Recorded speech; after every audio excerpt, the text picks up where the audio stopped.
Just another day on the beach in Rio. Sun, sand and riot police. There were several lines of riot squads and regular troops. The police needing no invitation to open fire, as just a few hundred striking oil workers threatened to disrupt one of the biggest oil auctions ever. We've had the most bizarre scenes here today, not far from the hotel where the oil auction is taking place.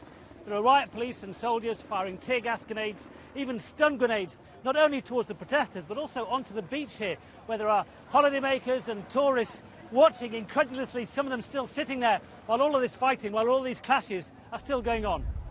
The government insists the auction process was good for Brazil, earning the country millions in profits and revenues. But most locals we spoke to simply don't trust their politicians after years of corruption to act in their interest. I'm a Brazilian, I pay taxes, says Tadeu Carvalho. But this is a country with no health system, no education and no security. As Brazilians, we pay, and it's the politicians who are all rich.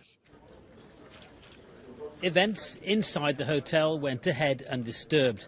After initial hopes there'd be dozens of bidders, what was billed as one of the biggest oil sell-offs ever was won by a single bid, a consortium of Chinese, Brazilian, French and Anglo-Dutch companies.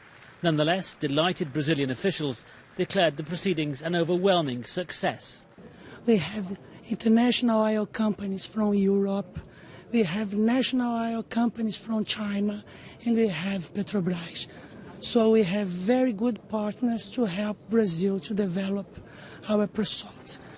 Already a medium-sized oil producer, Brazil is now set to become one of the world's biggest exporters when the Libra field comes online. But in return for the rights to develop as many as 12 billion barrels of oil, the winning bidders will hand over a large proportion of profits to the Brazilian government and operate under strict conditions. Willow Davis, BBC News, Rio de Janeiro.